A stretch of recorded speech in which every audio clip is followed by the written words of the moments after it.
Shalom, shalom, peace and blessings, family. Welcome back to the Born a Levi experience here on G.O.C.C Media. I am your host, Deacon Hazak, and you are now tuned in for another Thursday evening edition of this broadcast. Y'all see the topic of discussion: when troubles start, will you be locked out? Coming up next. This is the Born of Levi experience on G.O.C.C Media. Let's go. Quick word from our sponsor.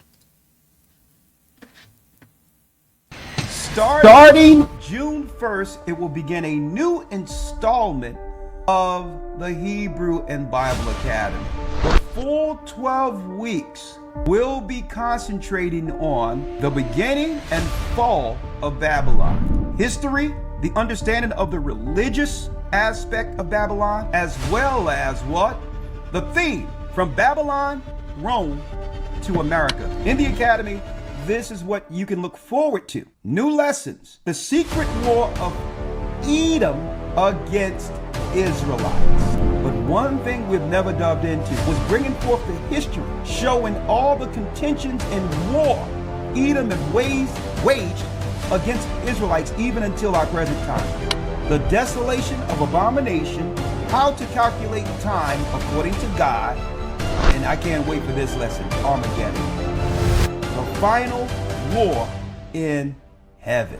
If you've never been in the Academy, you want to be in this one. June 1st, we're in open enrollment right now. Go to historytimes.org to enroll.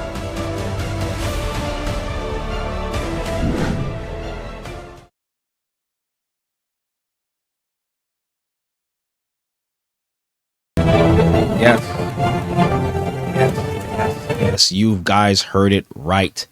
The Hebrew and Bible Academy, which already started June 1st, brothers and sisters. June 1st, the Hebrew and Bible Academy has already started. And the topic, or the theme, I should say, of this academy is Babylon, Rome to America. So you don't want to miss out, brothers and sisters. Just visit us at historytimes.org, or you could go to our main page, Gathering of Christ Church.org, and hit the enroll button here. Just take you through the steps. But like I said, we already started June 1st. We're going into week 3 this coming Sunday. Week 3 is this coming Sunday's academy. You don't want to miss out. And even if you feel like you missed it already, you didn't. Okay, because once you enroll, they'll send you the first 2 lessons that you've missed. So you'll be caught up by lesson 3, right? So you don't want to miss out. You see it here. This academy's theme is Babylon, Rome to America, right? This academy session has 12 brand new lessons, including, right? You don't want to miss this. The history of the Tower of Babel, right? The secret war of Edom against the Israelites, the desolation of abomination, how to calculate time according to the Bible, a nest above the stars, Satan's space program. Yes, you have to understand what's happening out there to understand how close we are in here, right? The final battle of Armageddon, and so much more, brothers and sisters. You don't want to miss out. Visit us at historytimes.org and enroll, brothers and sisters. Now let's get right into it. Y'all see the topic: when troubles start, will you be locked out? Will you allow the doors to close? And by the time you realize it's chaos and trouble everywhere, you're going to come running and knocking at the door.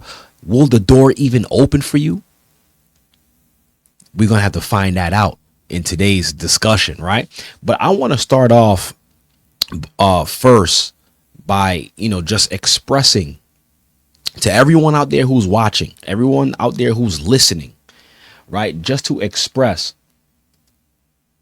that even though we've been speaking of the same things, and it seems as if it's repetitive. It may seem as if we're beating a dead horse, right? And for some people, and I get it. Some people may want to hear new things, but here's the thing, brothers and sisters. If there was something new to know, we would definitely show y'all, because we would want to know ourselves. And a lot of people get what's called weary of well-doing in every aspect of life. And I find it that, especially in this truth, especially in this awakening, if you want to call it that, a lot of people end up getting weary in well-doing and miss what's called the simplicity of Christ.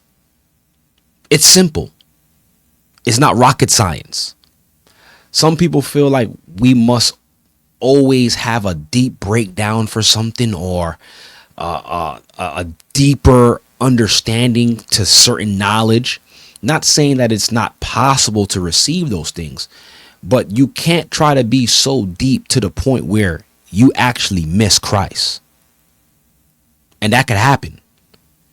And believe it or not, brothers and sisters, I've seen it happen time and time and time again. If there was something that we needed to know, the Most High in Christ would show us. First, starting with the actual book, the King James Version Bible, written in there. If there was something else to be revealed, of course, the Most High would reveal it in due time. But and that's another thing too. Everybody must understand, no matter what type of knowledge or understanding that you may run across or come across, or you may stumble upon, or somebody shows you, everything must be filtered through Christ. And if it cannot be filtered through Christ, you must sit back and ask yourself, where is this understanding coming from? Is it my own understanding? Is this some ancient, pagan, demonic, satanic understanding? Or this is something that I can look into the scriptures and verify it? That's what you need to do. And I'm going to tell you this. A lot of people, and I'm going to tell you this, what actually stumbles people and make people veer off of the path that Christ already set them on is two things. Lust, y'all listening? Is lust and pride. These are the two things. Lust, the lust of what you want to do, what you feel, what you want to hear, chasing these fantasies out here, and pride.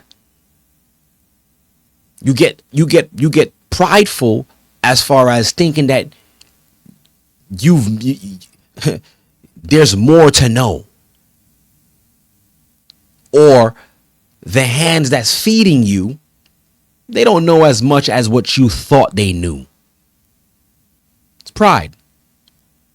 Instead of being humble and being patient, you want to bite the hand that feeds you, which is, disingenuous, ungrateful. But the scripture says that in the last days, people will become that. Right? Let me read this. Let me read this scripture with you guys real quick. And I want to drive this home, because I don't want people, or any of you that's watching right now, I don't want anybody falling off of this narrow path. There's a reason why this path is narrow. Because the Most High is only looking to pick the best out of the best. So you must do your part every day to make sure you're staying on that straight and narrow. This is why we always say it's straight and narrow. This is only this one way that was set. And if you could stay that course until Christ's return, you can make it in. But if you try to broaden that path that was already set before you, you're only reaping damnation unto yourself. Here it is, Christ already put the path out, and you want to broaden the path. Scripture tells you broad is the way that leads to destruction. And the way people broaden the path is by trying to add unto the scripture, trying to mate the world's philosophy with Christ's philosophy. It will never work that way. I'm sorry. So in 2 Corinthians 11:1, I'm going to start from 1, and it says, "Would to God ye could bear with me a little in my folly." And now it may sound crazy that Paul is speaking about this, or he's speaking this way, because he's even saying in that first opening sentence, he's asking people to just bear with him in his folly. Maybe he may make a mistake. Maybe there's some things that he probably doesn't see that you could that they were seeing at that time. Because believe it or not, there were people of all walks of life coming into the church, coming to Paul with all level of high wisdom from the world. And I love how Paul speaks, because he's speaking as if he's nothing. But this man, he was a Hebrew of all Hebrews.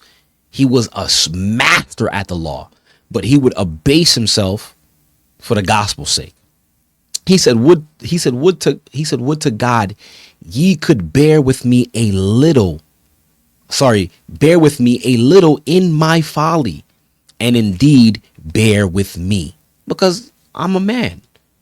I may not know everything, but there's one thing that he did know. That was Christ. Look, he's going to show you. He said, look, "For I am jealous over you with godly jealousy." He said, "For I have espoused you to one husband." Who's that husband? Christ. "I've given you," and he's talking to the church, like, "I've given you to one husband already. I already gave you to someone already." And he says, "That I may present you as a chaste virgin, to Christ." Verse 3. "But I fear," this is what he was fearing, "lest by any means, as the serpent beguiled Eve through his subtlety, so your minds should be corrupted from the" what? Listen to this. "From the simplicity that is in Christ." And I love how he framed this, is because he's comparing us to Eve. And what was Eve's problem? She seen something that enticed her through her eyes, lust. And she was easily beguiled to go another way, even though she was already espoused to one way, one man, Adam. So Paul is saying that he fears that the serpent could beguile us as well and corrupt our minds from the simplicity that is Christ, because it's not rocket science to understand Christ. You don't gotta go into a deep meditation to understand Christ. Whatever is there that's written, that's Christ. Understand that.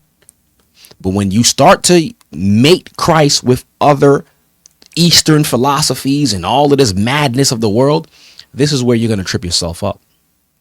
And you've missed the simplicity of Christ.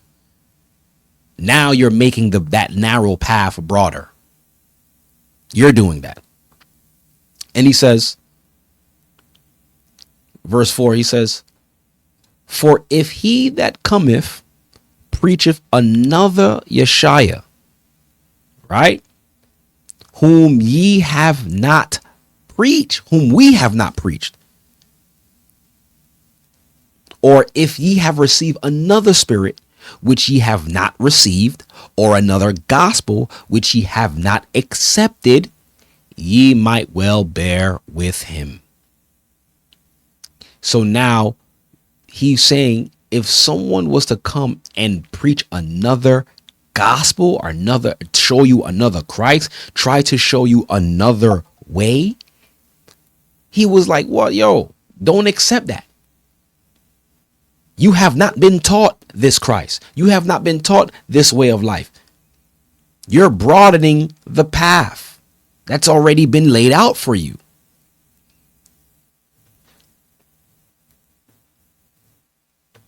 So you got to understand the simplicity of Christ, brothers and sisters. It's very important for us to not stray away. It's very important. I'm telling you, there's gonna be some understandings out there that may sound interesting. And you may go into it, you may read about it, but to throw away the whole baby and the bathwater, you can only blame yourself at that point. You are allowing yourself to be married to another master. This is why Paul started speaking the way he speaks, like, yo, I already gave you to someone already. And a lot of us, we've already been given to Christ.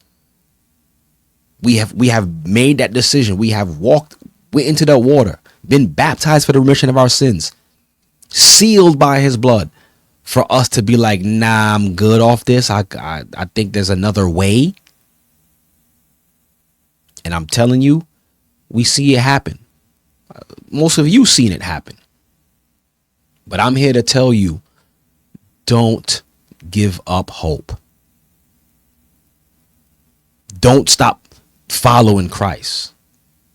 Because you know why? We're so close. And hopefully through this broadcast, you guys will see and understand how close we are.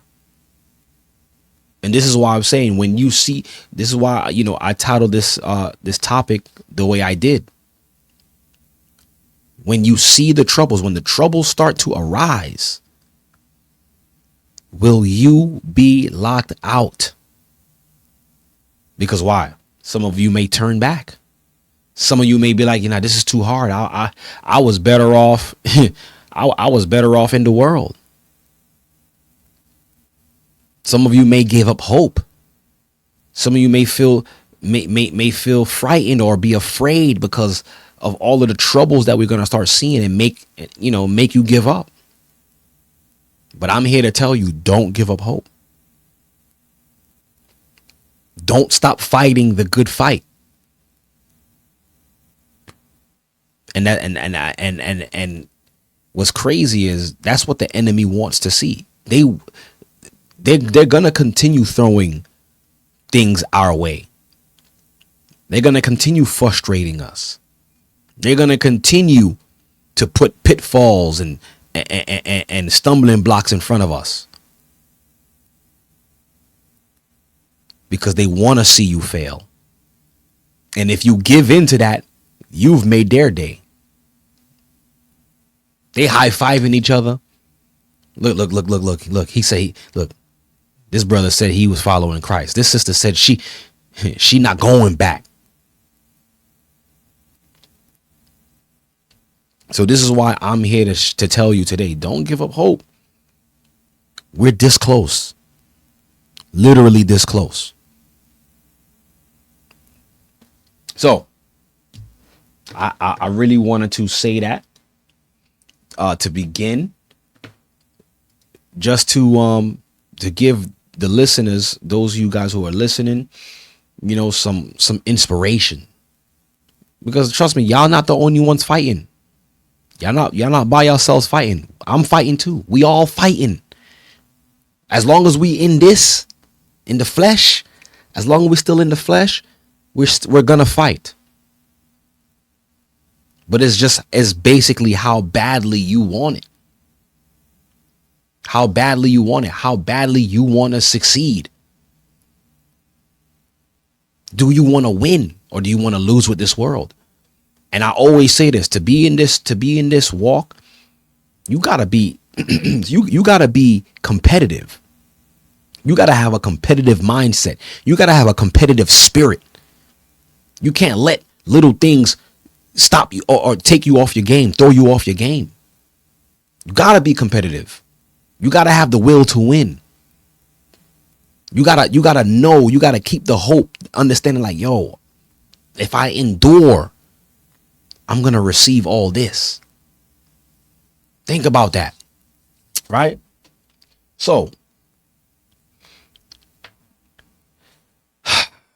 civil unrest is becoming a hot button topic as of late. And I know you guys seen what has been going on in what you call that place, in LA, the LA riots. But what's even eerier about that, it's not only happening in LA. I just seen a video today of it's right now, it's a protest. It's happening in New York. But these protesters aren't protesters because they always turn into what? Riots. It's weird. I believe it started with the whole what's that guy's name that got choked out by the cop. Forgot that big guy's name. I'm forgetting his name. George Floyd. There it goes. I don't know how I forgot his name. When the whole thing started with the George Floyd character, it went from protesting, then, it turned into rioting, people looting. There's nothing new under the sun. And for some reason, people take this as an opportunity to do these things. But there's so much going on right now when it comes to these riots and with the whole P. Diddy trial.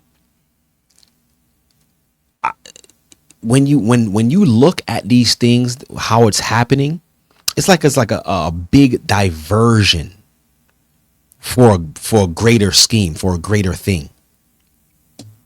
So, matter of fact, I'm gonna go straight to here. I'll go to this video first. Speaking of the protests that's happening, and I seen this video today. This one is titled "Los Angeles Has Fallen." This one they actually put this one out today. Well, today for me, but not for you, because I'm releasing this a day later, right? But anyways, it's called "Los Angeles Has Fallen. Anti-ICE protesters take over the city." And I want you guys to look at this. Right, let me put it on the screen. I want to put it on the screen as well. Hold on. Right, I'm gonna put it on the screen. I find it funny how they use the word "take over the city," and I want you, like I said, I want you guys to pay attention to this because it's supposed to be it's supposed to be a peaceful protest, but it's not. There's nothing peaceful about this protest at all. So take a look at this.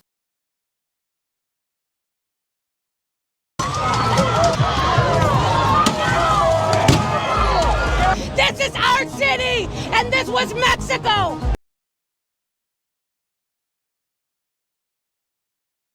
Hold on. This is our city, and this was Mexico. So a lot of the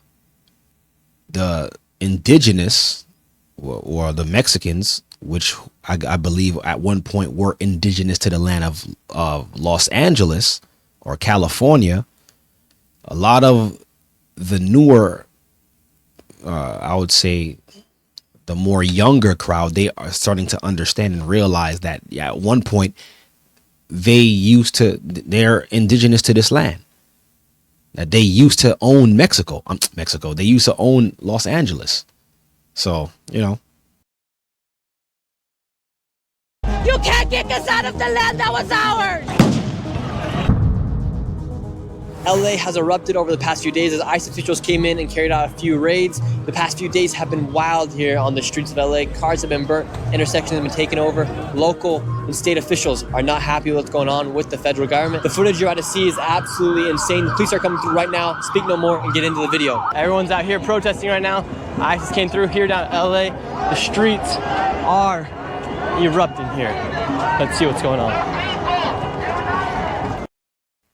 So it's a standoff between ICE agents and the police department, and citizens, or what they would want to call migrants. A lot of them are migrants. A lot of them are illegal aliens, right? But them rioting the way they are is actually proving their point as to why they want them out. But I need you guys to really see this, though. National Guard has been deployed out here into the streets of LA. Thousands of protesters are here on the streets right now. Right here on this federal building, you have words like F-ICE, revolution starting here for my family, all sorts of stuff. Right here you have the National Guard. They've come through. You have troops, about 300 in different directions. Trump sent in about 2,000 people. There's groups of 300 sent around the city right here. And this one is at the side of the federal building here at one of the ICE detention centers here in LA. What's your message to the National Guard here today? The National Guard. And why do you think they got sent out here today? They got sent because we don't have a president that can lead. And what fears you most about Donald Trump and the ICE raids coming through here in Los I don't Angeles? fear that motherfucker. Have you seen our community? I don't feel that motherfucker. Donald Trump, homeboy on a motherfucking real that piece of shit. What's the water for? Diffuse tear gas. Diffuse needed. tear gas. So apparently these people are really upset, right? That because what these ICE agents are actually doing, it's kind of sad, you know what I'm saying? That they're just busting into people's jobs, into people's homes. I've even heard of stories where they're rushing graduations and carrying people off. Like, people are just carrying on with their day, and they're being bum rushed by ICE agents. Like, you have no clue that they're coming for you. Like, and it's like they're a faction of the government that don't need to respond or talk to anyone. It's weird. It's crazy. It's like they are a higher level of police. But let's continue.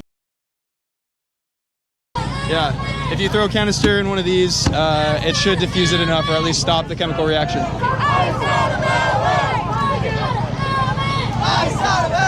What makes you want to come out here with the Honduras flag out here? I mean, these are my roots right here, you know? This is where my family came from. I'm a first gen. A lot of people wonder on social media, why are people coming out here with other nationalities' flags? If they don't like America, why don't they go back to I love America and what it represents. You know, the idea of America to our people is a better future and an opportunity to have a job and create something that in our homes we don't have. You know, so we love America. We want to be here. We want to contribute, you know, and I agree. The people that have committed crimes and, you know, like an actual crime of, you know, murder, something like that, I can agree with that. You know, I'm not going to be a hypocrite and say, no, keep everybody here. Yeah. But the people who are here, hardworking people. Right now, do you think it's right? Who wouldn't agree with that? Right. That was the narrative in the beginning when Trump was talking about that. The illegal aliens, or the illegal immigrants, migrants who were coming in, causing crimes. Because that when you rewatch his campaign and how he was talking, he was basically talking about the people who were here doing bad, right? People who was the gang members, what you call it, Trende Aragua. Hopefully I said it right. The MS-13 guys. All of the Venezuelan gangs who was robbing and you know, killing people or insulting police officers here in New York City. You know, that was the focus of these the criminals. But look how it turned from criminals to what? Just being here illegally. It's funny, right? So they had to. So it's like when whatever the government is doing, it always seems like it's like a bait and switch type of thing, They'll tell you one thing, yeah, this for the benefit of everybody.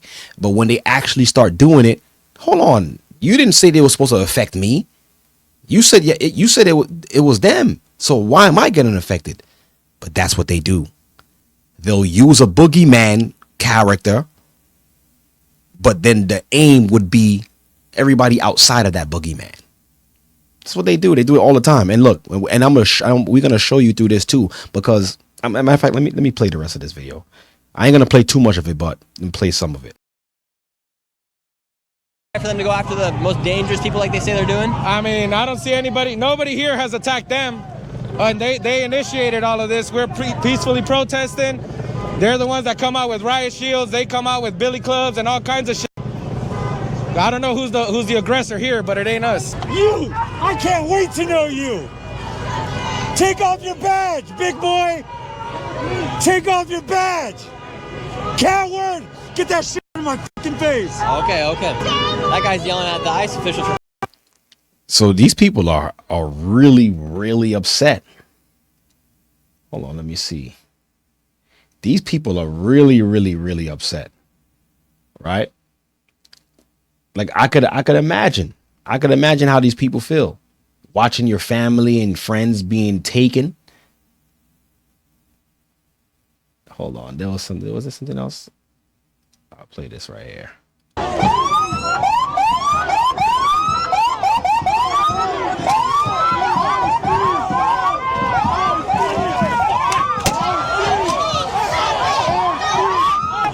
The police have been overtaken here on the streets.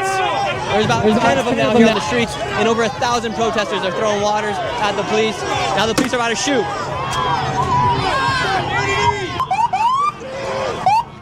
What's the deal? What's the deal? It's crazy out here, man. Now look. The police, I don't understand. The police are trying to leave, but people won't let them leave. Look at Judah. He just looking for a reason to just be outside and look crazy and act crazy. There's nothing about this guy right here that tells me that he wants to help the situation. Just look at him. But you see, this is what these type of events bring forth. Degenerates that's going to come out here and do harm and be crazy and give the government a reason to do further. And we're going to talk about that further after this. The police. I know that everyone's saying F the police, Fuck but if them the all. police are trying to leave, should they let them leave? Yeah. I understand that these people are upset. Like, he ain't really have nothing to say. He was just there with a full Pooh Shiesty mask on on a scooter, talking about F the police. If I was the interviewer, I would have said, "Do you even know what's happening right now?" That would have been the next thing I'd ask him. Do you know what's going on? And nah, I'm just here. But why are you here? F the police. These are the kind of people that's out here.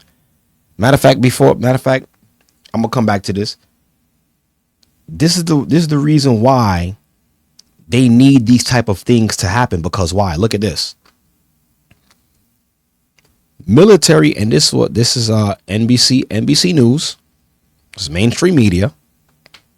Hold on. I don't need the app. It says here, military deployment.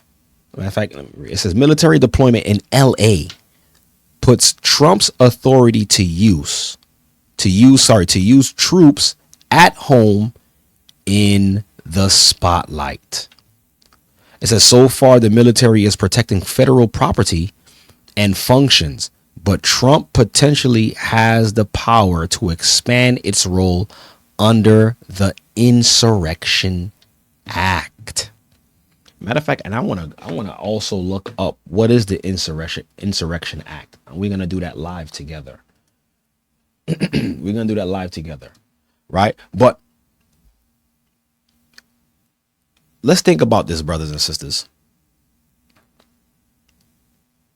What is going on that's so bad that they need the military to be placed during a riot, because remember we had the George Floyd protests and riots.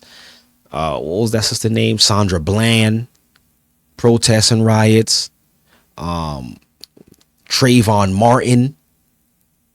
We had that, right? Protests, and then riots ensued shortly after. You ain't never need the military before. But all of those things have drawn up to now to the point where we need military.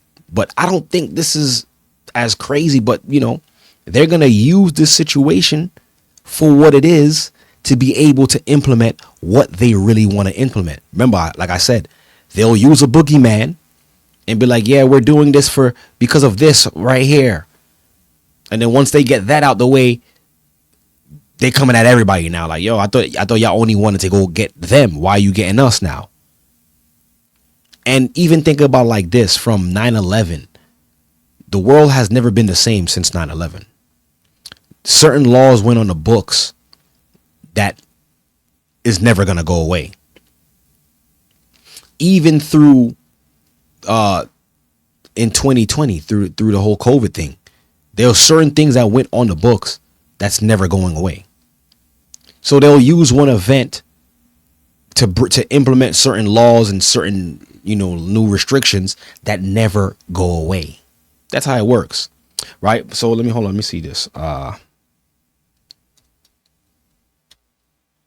Let's look at it together. I'm gonna do the Insurrection Act. Let me put it on the screen, right? Let me put that on the screen for y'all as well. Come on, what's going on? All right, it's acting crazy. All right, here it goes. Let me make the screen bigger.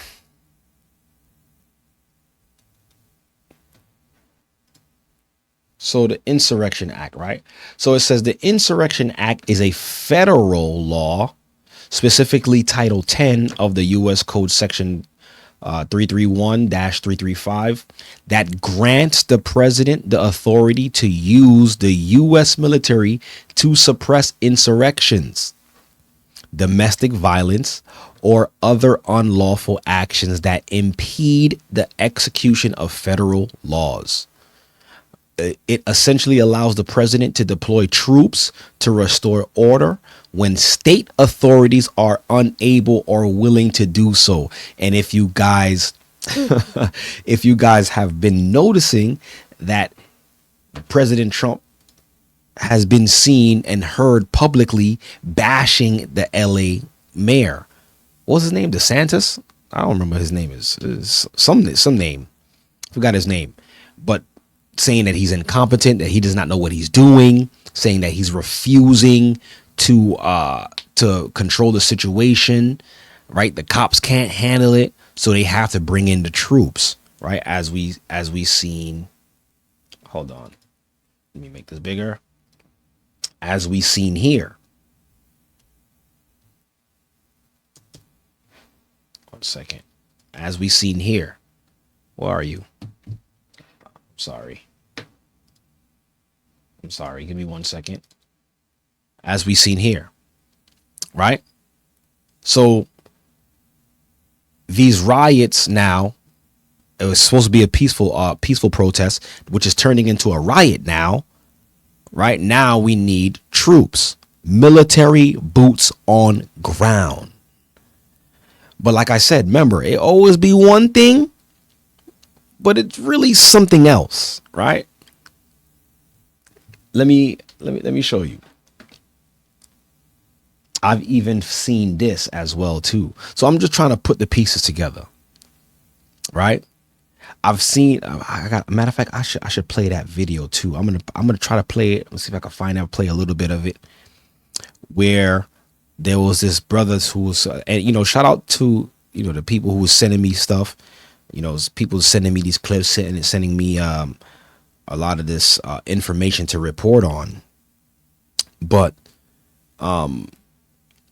I've seen this thing where the act of having military operating in your country, your own military, your standing military, or what they call it, it's called a military parade. When countries do that, it's like a show of power, basically showing off power. Even though your nation could be weak, you don't want to show the other nations that you are weak. So you do what's called a army parade, right? Could this be a form of America's army parade to the other nations? Because guess what? While the Diddy trial is going on and the whole spout between Elon Musk and Donald Trump, I hope you guys heard about that as well too. Matter of fact, let me pull that up as well. Maybe they didn't hear about it, but I'm pretty sure you guys did, right? Elon and Trump, right?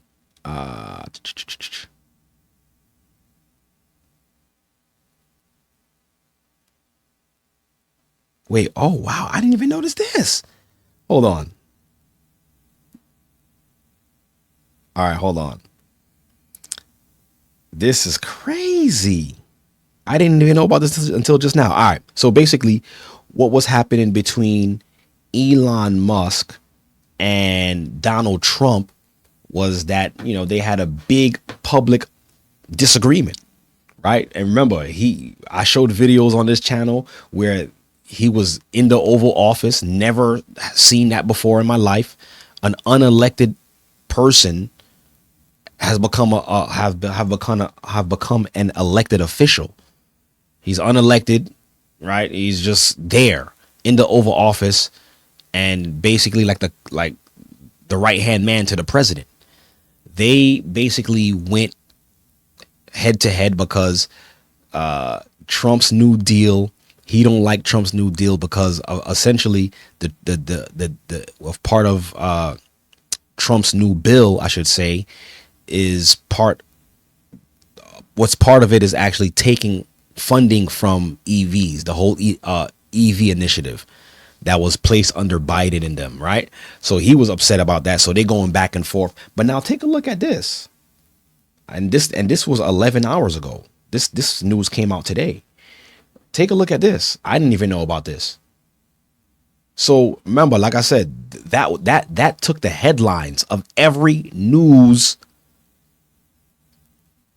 outlet, media outlet out there. So while people was focusing on their battle, right, there was a lot of things going on in the background and a lot of people they didn't even realize. But check this out, though. Donald Trump responds to Elon Musk's late night apology after ugly public feud. So now all of a sudden they're friends again. Wow, you can't make this stuff up. Even if you tried. They had everybody looking one way when this wasn't even the real issue. Look at this. Washington. President Trump is feeling good about Elon Musk apology after the former first buddy admitted late Tuesday he had gone too far in his personal attacks on the commander-in-chief. How convenient now you issue an apology. Smoke and mirrors, guys. I'm trying to tell y'all. Look, I thought it was very nice that he did that. The president told the Post in a brief phone conversation Wednesday morning, but didn't say whether he was willing to let bygones be bygones with Tesla and SpaceX CEO. Listen, watch. I'll give it a month or two. You're going to see Elon Musk right back in the Oval Office. Mark my words. Watch. So, like I said, earlier last week, you had a big feud, between these two. And while that was happening, take a look at this. What happened last week? Take a look at this. A lot of people are not even talking about this. Everybody was so caught up on, they're arguing. The odd couple, I want to call them. But look at this on Twitter. And this is from the Iran Observer. Shout out to the person who sent me this, right? Breaking. Iran's atomic agency announced that the country has achieved full nuclear fuel cycle capabilities. This makes Iran the 8th country in the world to possess this technology and the first among Islamic countries. This was last week, June 5th.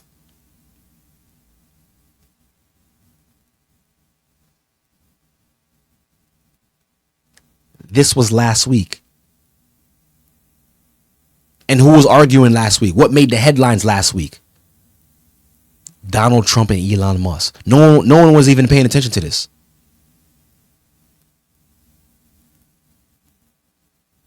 They tell you one thing, but it's really something else. So now, so this happened last week, right?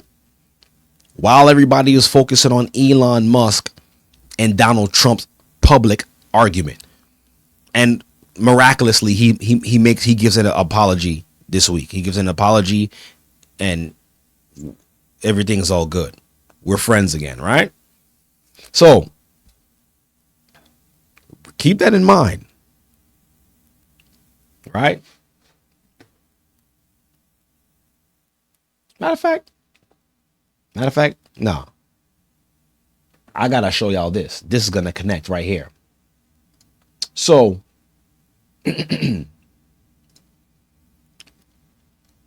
Trump and Elon Musk argue publicly last week.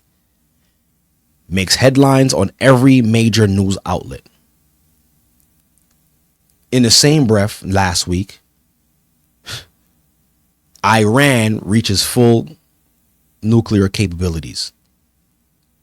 One of 8 countries that can do that, and the first amongst Islamic countries. Earlier today, I don't know if you guys know who this lady is. I'll put her on the screen. Tulsi what's her name? Tulsi Gabbard. Tulsi Gabbard. Who is Tulsi Gabbard? She is the director of national intelligence. It's a faction of the CIA, or it could be the CIA itself, but she is the director of national intelligence. Right? So she puts out this statement today in a video, and I need you guys to listen to what she's talking about. Listen to this.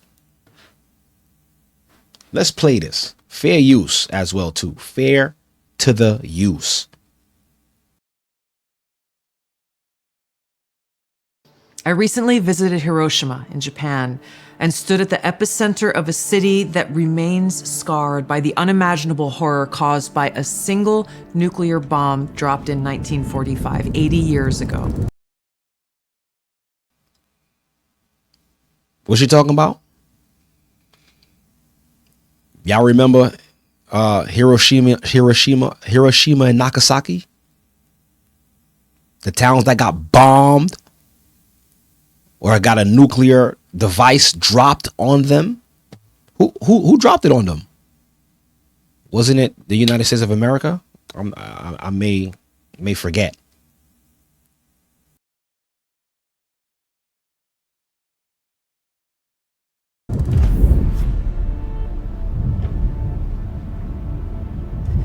It's hard for me to find the words to express what I saw, the stories that I heard, the haunting sadness that still remains. This is an experience that will stay with me forever. This attack obliterated the city, killed over 300,000 people, many dying instantly while others died from severe burns, injuries, radiation sickness, and cancer that set in the following months and years. Nagasaki suffered the same fate. Homes, schools, families, all gone in a flash. The survivors, the hibakusha, They carried the pain of extreme burns, radiation sickness, and loss for decades. Survivors of this attack were asked to put in paintings and drawings their own memories and how they felt and what they saw, and those paintings and the suffering that they conveyed, And you see how they playing that heartfelt music in the background, and you know, just painting the picture how devastating it was. And just pay attention. the pain and the sense of loss were almost more powerful than the photos themselves. Yet this one bomb that caused so much destruction on Hiroshima was tiny compared to today's nuclear bombs. The bomb that was dropped on Hiroshima had a yield of just 15 kilotons of TNT, whereas today's nuclear warheads range in size from 100 kilotons to over 1 megaton. A single nuclear weapon today could kill millions in just minutes. Just one of these nuclear bombs would vaporize everything at its core: people, buildings, life itself.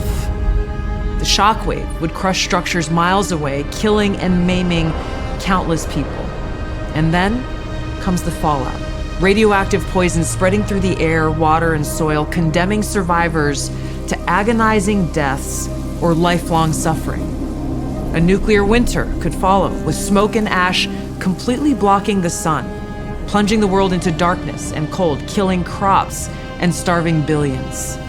Acid rain would scar the earth, wiping out entire ecosystems. This isn't some made-up science fiction story. This is the reality of what's at stake, what we are facing now. Because as we stand here today, closer to the brink of nuclear annihilation than ever before, political elite and warmongers. Closer, she said. Closer to being annihilated. Hold on, let me play that back just a little bit.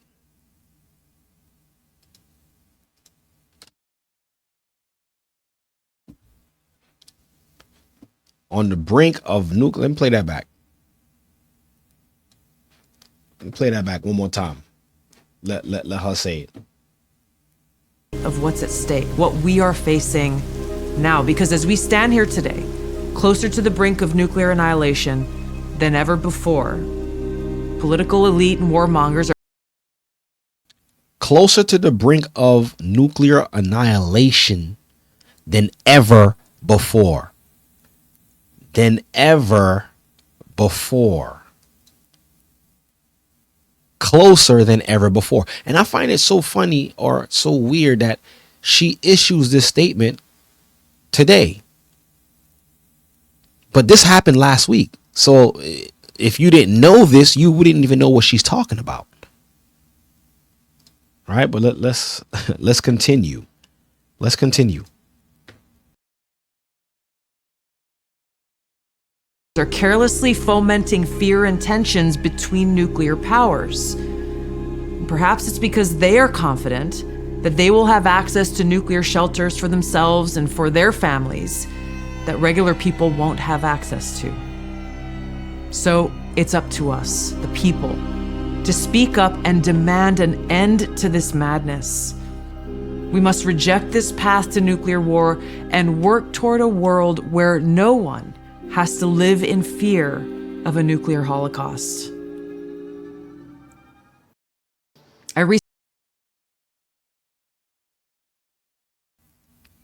So now somebody would what one would ask is like, you just put out this message, but it's just out of nowhere. Is this a call to action? Like I don't, because I don't get why she issued this statement. Right? And it's as if they're trying to paint the picture for everyone, or for us to be like, you know what? Yeah, we gotta do something about this. We gotta stop these other countries from obtaining nuclear weapons. And in my mind, was this her way of trying to get us to, to speak up and say, you know what, somebody needs to stop Iran, because they've been the talk when it comes to nuclear weapons, trying to stop them from obtaining it. So is this their way of getting us to side with them? So when they actually do go in and war with them, we could be in agreement with it because why? Because she issued this statement and made us remember what happened to Hiroshima.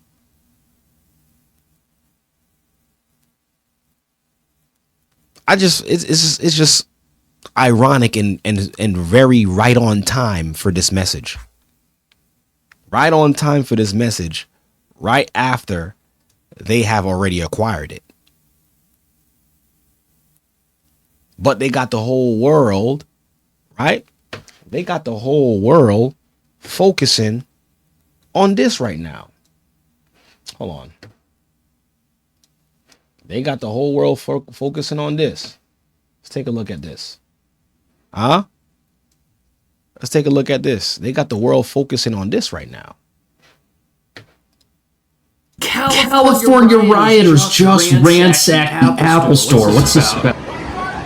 Whoa, it's like a stampede. Look at these guys. This is crazy. And they're inside the store. Look at them just ripping phones, taking stuff. Wow, this is crazy. Look at all these people. There's no police anywhere. So this is all the ammunition that they need to do what they're doing, to stop the civil unrest or to stop an insurrection. This is the play, because believe it or not, this is not really a play that really needs the military to step in. But how convenient would it be that you already have your military position in key states just in case something goes off with another nation? You got to look at it like that as well too, right? You already have boots on the ground, because believe it or not, before this, America's a sitting duck. All of the troops of America was stationed outside of the U.S. So if war was to happen here in the U.S. soil, it would get overtaken. There's no soldiers here. But how convenient now that Iran has publicly postured themselves and showed the world that they have nuclear capabilities. Yeah, let's start the riots. Okay. We're just gonna pay a couple of these guys. We'll send them in. We're gonna help you guys though. We're gonna bring in the troops, and we'll have them stationed, not just there in L.A. Right? Not just here in L.A., but all over. Trust me, I'm gonna show you. Watch.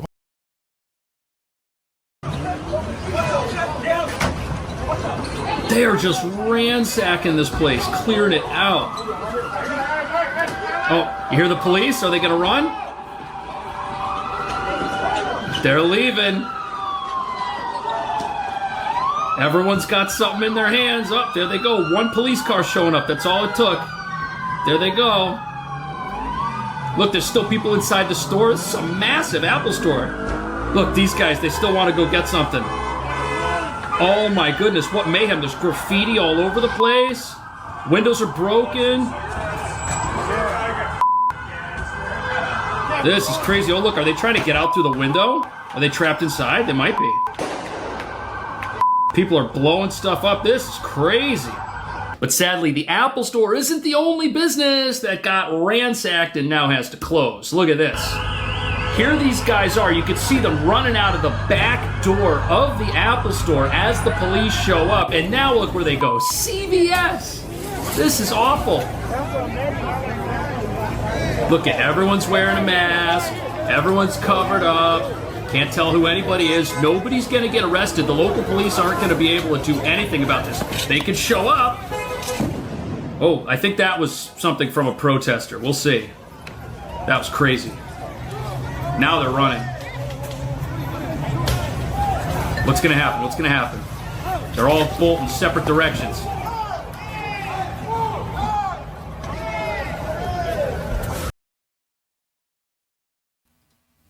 And this is to help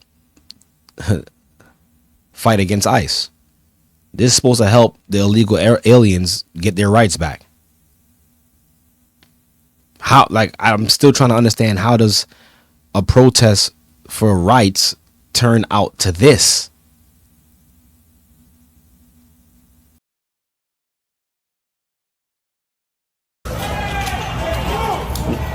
They're coming out with backpacks full of stuff. Look, this guy's got so much merch right here, he can't even get out the store. That's crazy. But as the protesters are moving from CVS to another store that they're just going to totally clear out, the people that looted the Apple store, they're figuring out the phones they took don't even work. Look, they're all locked. None of this stuff works. They wasted their time stealing these things. And these are brand new devices. Look at them. Look at the cops. They're just laughing about it because these protesters are so stupid. Here they are at the Adidas store. Look at that. They're breaking through the front door. And here they go. Look at them rushing in. That's crazy. You hear the police, but nobody cares. They don't even care. They just took out the Apple store. Wow. Look, that guy's got a Mexican flag in his hand. Look, here they come with all the stuff. They are cleaning this place out. Police are on the way. Look, you see the sirens right there? No one cares. Look at this person. He's getting in a car. His plate is right there, and he just got in that car with a whole bunch of merch. Hopefully somebody sees that.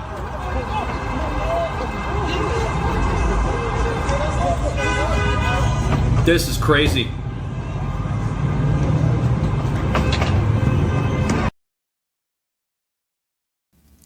This is for equal rights.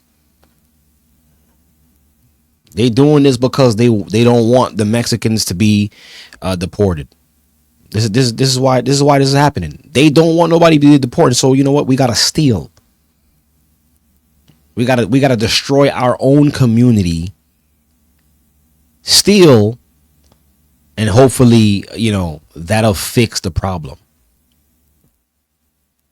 I don't know how this makes sense, and there's a lot more going on, but you know, I would have to do a show within itself. Matter of fact, let's hear this. Let's hear what she gotta say. Let's hear what she gotta say. Hold on. Let's listen to this real quick. I gotta hear. Now surprised that another form of lawlessness has come in along with it. This whole city's falling apart, and the plan to stop this lawlessness is to implement a curfew. Let's see how that's working. Last night, there were 23 businesses that were looted, and I think that if you drive through downtown LA, the graffiti is everywhere and has caused significant damages to businesses and a number of properties. So my message to you is, if you do not live or work in downtown LA, avoid the area. How come that's not her message to all of the protesters and all of the rioters in Los Angeles? How come it's only her message to people who might want to go and do looting? That's interesting. But as the mayor of LA is about to learn, protesters who don't care about defying federal law, they don't really care about defying local laws either. This is how the curfew's working out. Look at this. Here they are, marching with their foreign flags through the same part of town. And there's cars with flags out too. Nothing has changed. These people don't care. And they're supposed to be following a curfew. But the thing is, they don't really care about the protesters. They need the protesters for their agenda. But stop looting, guys. Right? Curfew for the people who's breaking the businesses, because why? These businesses gonna have to what? File insurance claims, and insurance companies, they're all in cahoots, man. Right? So I wanted to show that. I don't want to play too much of it because, you know, what is there to see here? Everybody, people looting, going crazy, right? There was something else I wanted to. There was something else I wanted to show. There was something else I wanted to show, but all right, that's about it with that. So, brothers and sisters, this is where we at right now, and this is just the beginning of the troubles. This is just the beginning of it, brothers and sisters. And oh yeah, I did have something else to show y'all. I've even seen another post from somewhere, I can't remember from where, showing and explaining that protesters the protesting was not only going to be in LA, but it was moving on to other states. And you got it. One of the other states that it moved to was here in New York. Look at this. Let me play this for you guys.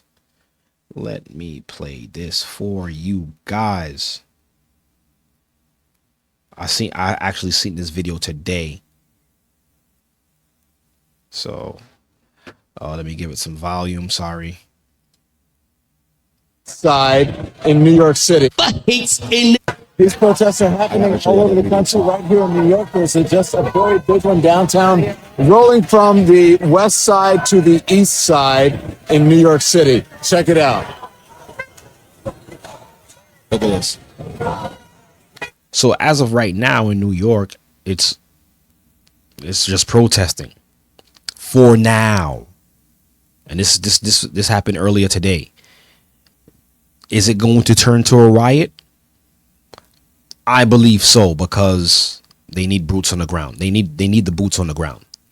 They have to position the militaries. This is what I believe, that they have to position the militaries in key major cities or states. All right. But right now they're protesting in New York. I believe it's going to turn into riots. You can expect more of these around the country.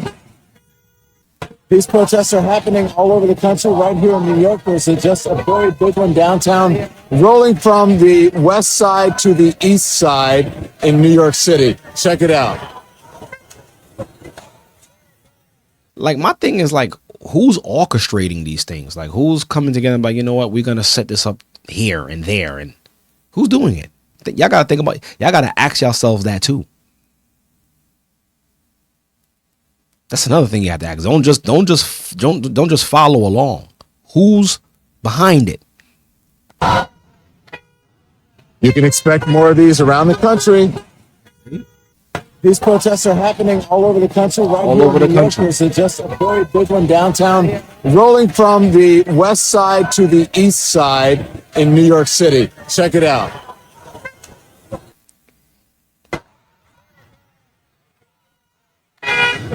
You can expect more of these around the country. You hear what he said? You could expect more of these around the country. Do you know something that we don't know? Don Lemon? What's his name? Don Lemon? Or whatever his name is.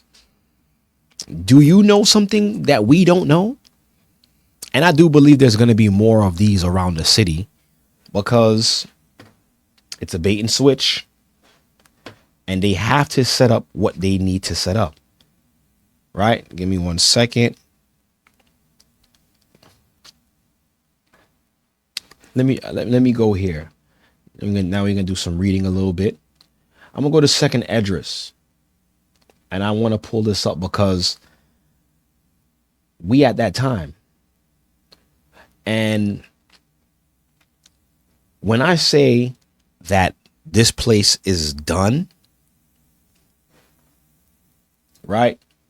I'm saying it in a sense of, I'm saying that this place, Babylon, is done as far as,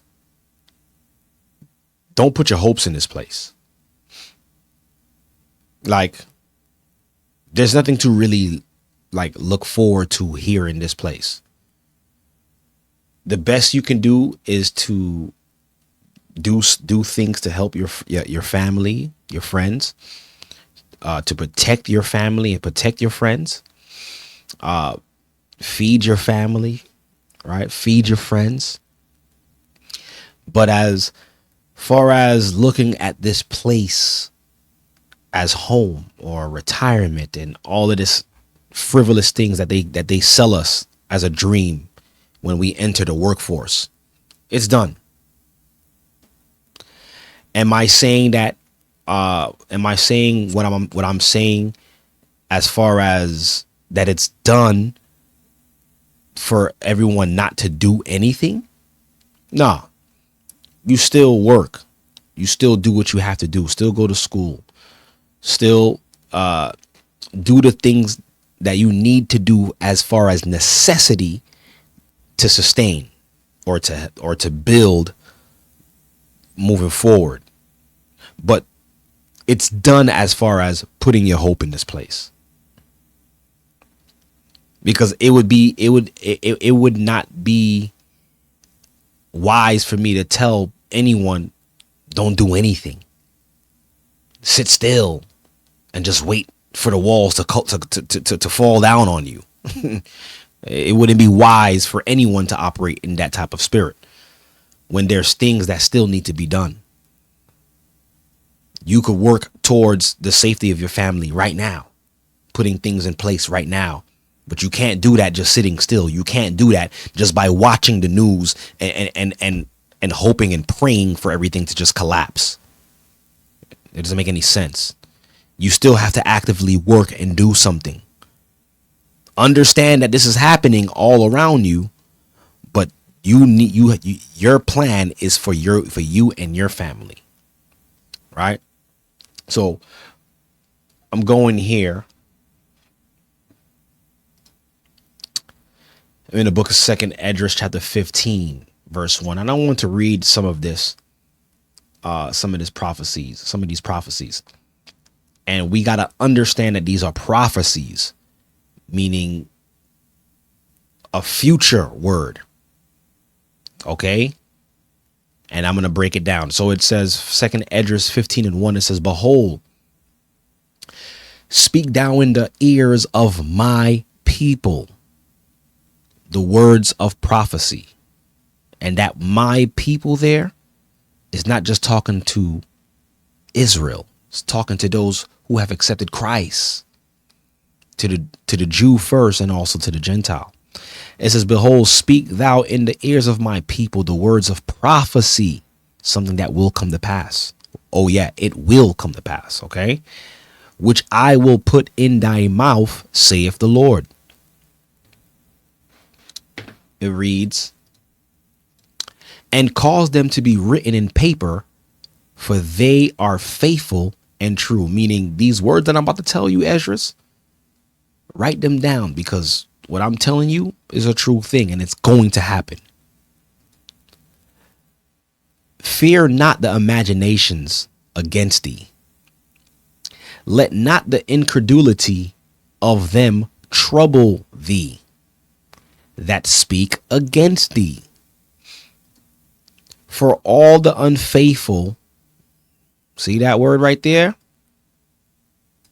All the unfaithful. And this is why I was talking earlier when I was talking about that narrow path. Right? Walking that narrow path, staying on the path, staying on who you was given to, which was Christ, staying on him, on the rock, on the path. But if you unfaithful during that time and you waver or you look for another savior, verse 4 says, for all the unfaithful shall die in their unfaithfulness. It says, behold, saith the Lord, I will bring plagues upon the world, the sword, famine, death and destruction. Why? For wickedness have exceedingly polluted the whole earth, and their hateful works are fulfilled. So at this point in time, the Most High has had enough. So what we're seeing is the beginning of the climax of what he's saying here. Most High is just going to give the world up to destruction. because there's only so much that you can do before his sight before you be like, you know what? It's enough. And this is what he's saying here. Verse 7, therefore saith the Lord, I will hold my tongue no more as touching their wickedness. Right? It says, for they profanely commit, neither will I suffer them in those things in which they wickedly exercise themselves. Behold, the innocent and righteous blood crieth out unto me, and the souls of the just complain continually. That's us. We so sick of this place. We tired. We just want to serve our God. We just want to do what's right. But it seems as if everything is stacked against us. And the Most High hears that. But he's patiently holding our prayers, hearing our cries until that time. Everybody is doing it. Look, he said, I will hold my tongue no more as touching their wickedness, which they profanely commit. Look at that. Any opportunity, people just take it as any protest or whatever the case is. They'll take any opportunity to go and loot, fulfill their lust, to steal, to rob, to pillage. You don't think the Most High is seeing all of that? The Most High see all of that. Right? Look, verse 9. He says, and therefore saith the Lord, I will surely avenge them and receive unto me all the innocent blood from among them. You don't think the Most High see how the so-called powers that be strategically make these events happen to destroy us? Most High sees it all. Nothing gets past him. He says, behold, what? My people is led as a flock to the slaughter. Because we don't even know how we're led as a flock to the slaughter. We thinking about the next game coming on, the finals. We're thinking about the next movie. We allow them to pump us with this false reality of called TV and entertainment. While they feeding us all this entertainment and giving us all of this crap, we're walking right into the slaughterhouse, and they're preparing slaughter for our people. But just make sure I got the game. I want to watch the game. I want to be able to watch my TV shows. I want to be able to go and catch that movie. I want to be able to go and eat here and do this. They'll give you all the entertainment. This is a circus. They'll keep you entertained. And while they're entertaining you and they fatten you up. They're allowing you to get fat. They're allowing you to get, oh yeah, this is the one I want. Take that one. Right into the slaughterhouse. See, that's how it works. It says, behold, my people is led as a flock to the slaughter. I will not suffer them now to dwell in the land of Egypt. And now some naysayers are like, this is not a future prophecy. God's people is not in Egypt. Yeah. Look, it says, we're gonna prove that this is not talking about ancient Egypt or Egypt that's on the map right now. Matter of fact, let me show you that right real quick. Hold that. Hold that real quick, and I'm going to go to the book of Revelations.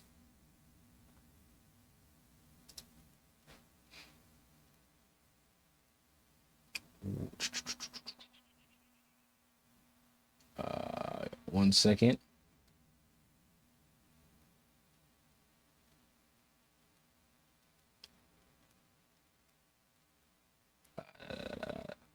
Let me get that for you real quick. I believe is in Revelations. One second. Let me precept that for you.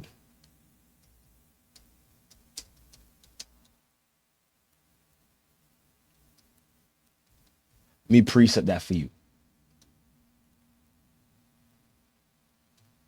Right? Here it goes, right here. I was off. Revelations 11. Come on, go here. Right here. Revelations 11 and 8. This is how we know that this place called Babylon that we live in, the daughter of Babylon, is spiritually named Sodom and Egypt. It says Revelations 18 and 11. It says, Revelations 11 and 8. Excuse me.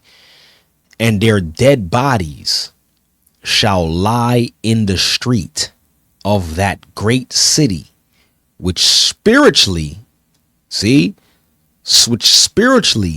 is called Sodom and what? Egypt, where also our Lord was crucified. So spiritually, symbolically, this place, the daughter of Babylon, is considered Egypt. So now when we go back to second Esdras, this is how you use precept upon precept. So let's go to let's go back to second Esdras. 1 second. Let's go back to second Esdras 15.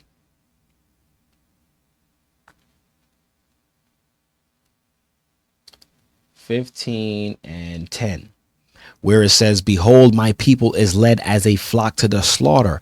I will not suffer them now to dwell in the land of Egypt. So that's one scripture. Look, verse 11, but I will bring them with a mighty hand and stretched out arm and smite Egypt with plagues as before, and will destroy all the land thereof. Egypt shall mourn, and the foundation of it shall be smitten with plagues and punishment that the Most High shall bring upon it.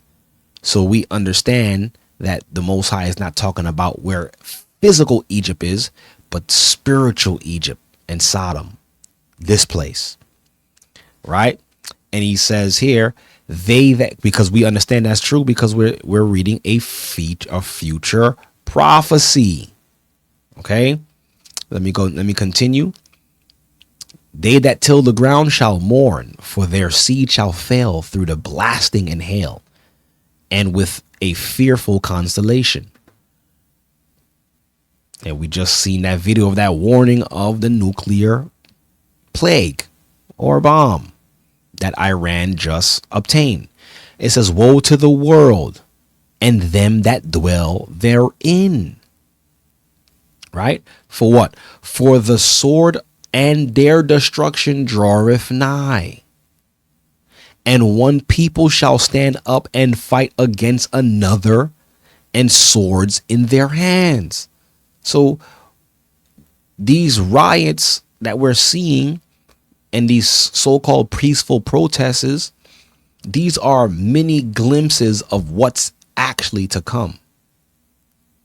And that's why when I said in the beginning of the broadcast that, we're really close. We're this close. Make no sense to turn back now.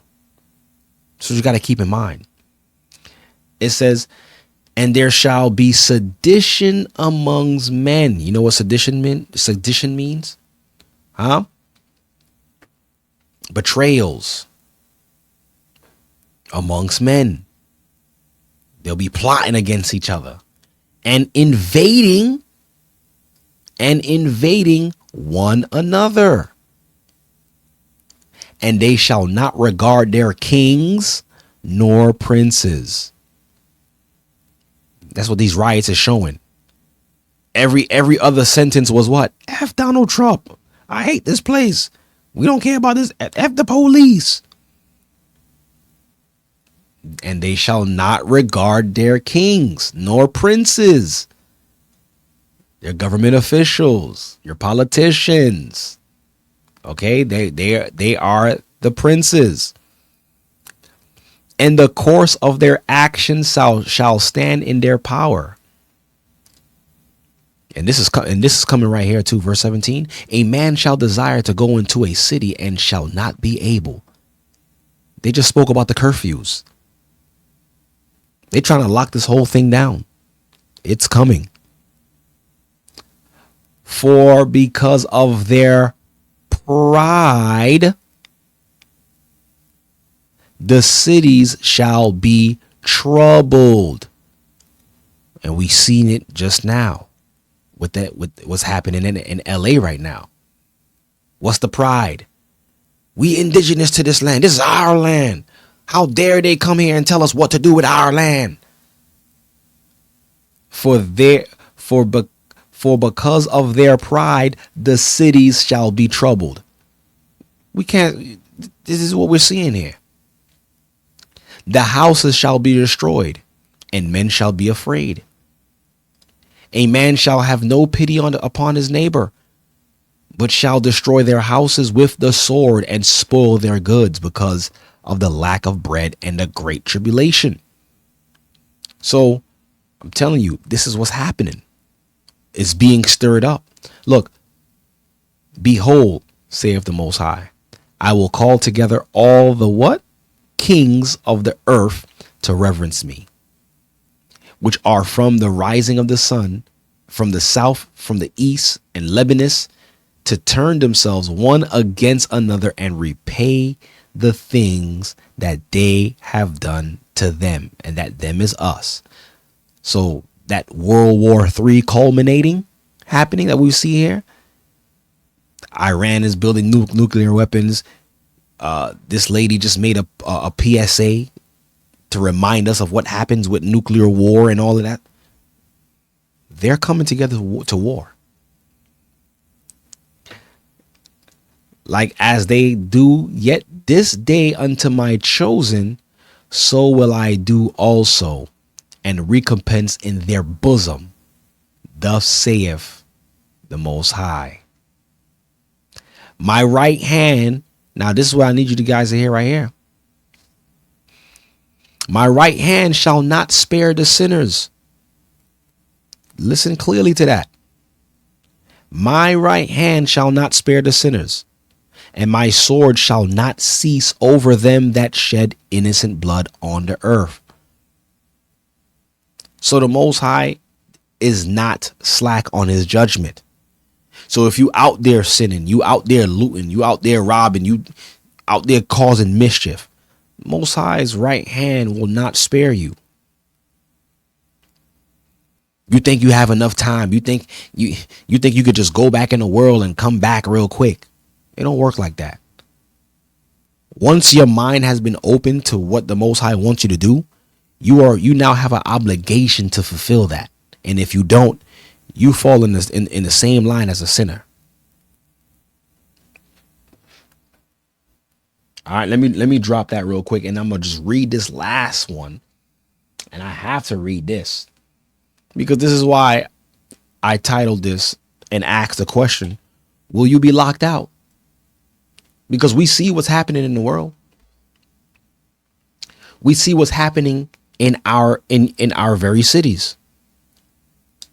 They're looking to position these cities with military.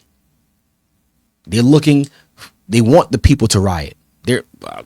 Some could say they're actually orchestrating these riots to implement these curfews. Have everybody lock step in order. Keep you controlled, keep you still for their greater purpose. And this is why I want to read this, because listen, a lot of you guys who's watching this right now, or if you may have fallen upon this, you stumbled upon this, ain't gonna be too long till I ain't gonna be on here, to give you this word. The elders ain't gonna be on to give you this word. Excuse me. What are you gonna do then? When you can no longer click on YouTube and get a word and hear a sermon, hear a lesson, get insight, get guided, because you're on the outside. So let this parable sink in. This parable is here for a reason. Christ put this here for a reason. It says here, Matthew 25:1. Then shall the kingdom of heaven be likened unto 10 virgins, right? Which took their lamps and went forth to meet the bridegroom. And 5 of them were wise, and 5 were foolish. They that were foolish took their lamps and took no oil with them. They weren't prepared. They had the word. This is how we're going to break it down. They had the word, but they didn't apply the word in their lives. Verse 4 says, but the wise took oil in their vessel with their lamps. So the wise, they heard the word and they were living the word. They applied it. Right? It says, while the bridegroom tarried, it says, they all slumbered. Not just the foolish and the wise. It said they slumbered and slept. But one thing that the wise had over the foolish is that they had the oil. They were prepared.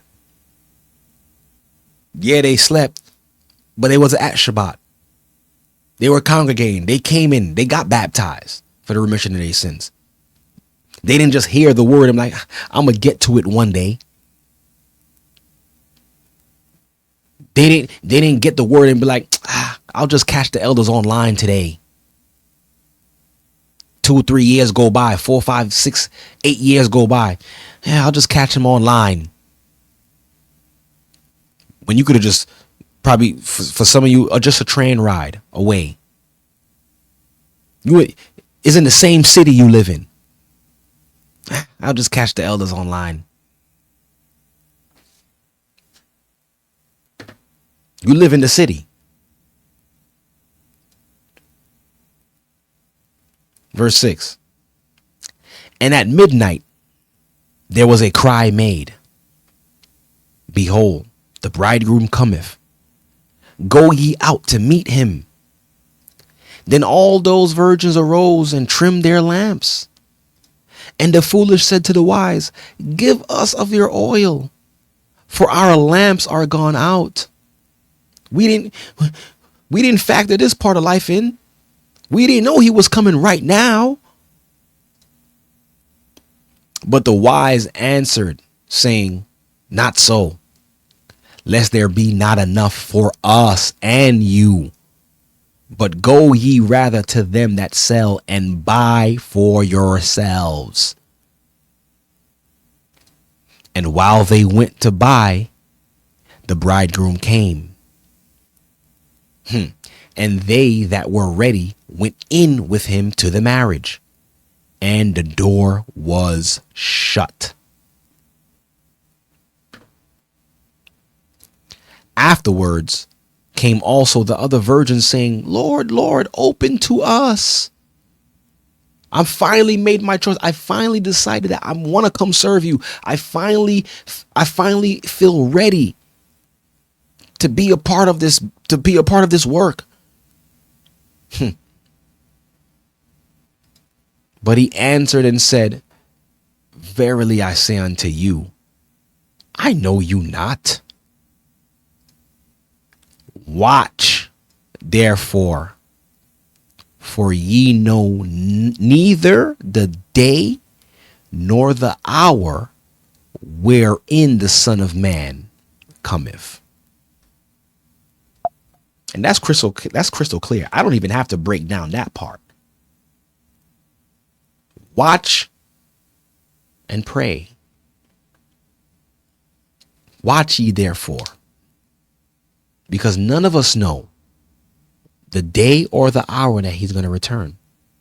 Now the question is, will it be too late for you to be received in when you have all of this time now to get right? You see what's happening. You see the riots. You see they setting up the military. You see they doing all of that. But you good, right? Yeah. You could still catch the movies tomorrow. You could still go out to eat. You could still go dancing.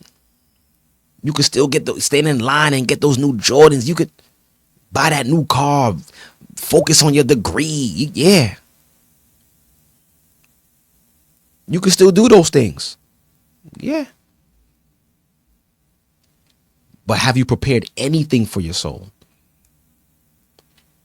Are you actually being guided outside of online?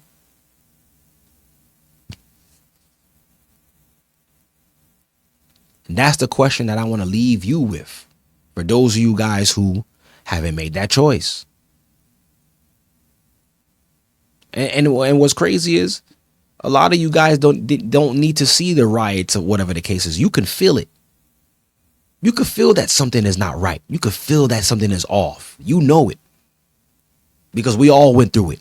We all knew that something wasn't right with this world. We knew that something wasn't right with our lives. And what we did, we were obedient and took heed to what the Lord was saying, came in like everybody else, got baptized, and is continuing to work.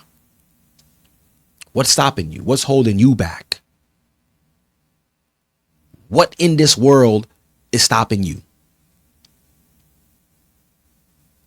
Huh? Hold on. Let me read this.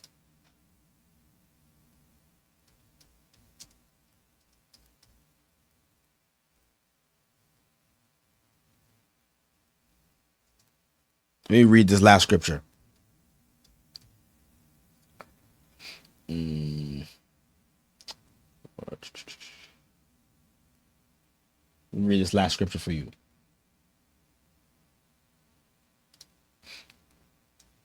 Last scripture, and I'm definitely out of your way, because I need this to prick your soul.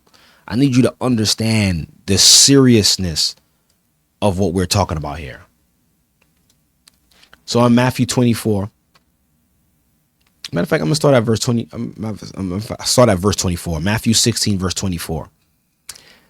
Then said Yeshua unto his disciples, if any man will come after me, let him deny himself and take up his cross and follow me. Meaning take up that burden that's burdening you and follow Christ. Don't try to be like, you know what? Let me take care of this first and then I'll come and follow you, God. It don't work like that. By you doing that and operating like that, it's like you already showing the Most High that your problems is too big for him to fix. That's what you're showing the Most High when you do those things. When you must carry your burden to him. Christ said it, come unto me all ye have burden and have labored, have labored, and I will give you rest. That's what the scripture says. Not go and fix your rest, go and fix your problems, and then I'll come and give you rest. What? Verse 25 says, for whosoever will save his life shall lose it. You're gonna lose it anyways. What are you trying to save? What are you trying to accomplish out there? Because whatever it is that you're trying to accomplish, eventually you're still gonna lose it still. It says, and whosoever will lose his life for my sake shall find it. You're gonna find your life. You're gonna find your purpose as well too. For what is a man's profit if he shall gain the whole world and yet lose his own soul? Or what shall a man give in exchange for his soul? How much is your soul worth? Think about it. How much is your soul worth? Can you put a price on it? Can someone buy you? For the Son of Man shall come in the glory of his Father with his angels, and then he shall reward every man according to his what? His works. So everybody will be rewarded according to what you chose to work on this earth. If you chose to to work on your flesh and to provide your flesh all of the goodly things that you can see and you could feel, you will reap the benefits of that. That was your work on this earth. Your work was what? Prostitution, sleeping around, fornication. That's what you worked on this earth. Lasciviousness, revelings, crazy parties. That's the work that you worked on this earth. So the reward for that is the corruption of the flesh. That's what you're going to receive. But those who chose to deny themselves of those fleshly feelings of feeling good, your reward will come from Christ himself. That's what you got to understand. So there's a reason and there's a purpose to why we deny our flesh. Because any work of the flesh only is going to yield corruption. And everything that you've built around your flesh, you're going to lose it still anyways. So was it worth it? Was it worth it? Was it worth your soul at the end? And like I said, Satan and these demonic forces have made this world look so glamorous. This is why they gotta pump you with commercials every 5 seconds. Every 3 months is a new phone. Every 3 months there's a new phone. Every 6 months there's a new car. There's a new style of clothing. There's a new TV show. To what? It's dopamine to feed your lusts. Make you prideful. And that's the two. And like I said in the beginning, these are the two things that causes people to go off. Lust and pride. Two of the main things. Then you have offenses that come along with it. Right? But you got to look out for these two. Lust and pride. What profit is it for a man to gain the whole world but to lose his own soul? That is the question. So brothers and sisters, I really pray and hope that this message and this conversation was eye-opening for a lot of you all. Think about the things that were said here tonight. Meditate on them and formulate a plan for you and your family. Formulate a plan for your own soul. What are you going to do? What's the next step? Because this ain't going to be here forever. You may not even have a chance to even watch reruns no more. They might scrub the internet of all of these videos. Then what? What do you got? What do you got to stand on? Right? And that, brothers, is my time here. And I appreciate you guys for coming in. And if you haven't done so, I didn't say this yet, but please subscribe. It really helps this channel out a lot. Your interactions, your comments, your thumbs up. And let me also show y'all this as well before I get out of here. Right? Y'all see here when you go to any one of the church's pages. I'll just use the main page for now, just to show you guys this. You see this, and we always say this, but I guess I'll just show it here since we're at the end of the broadcast.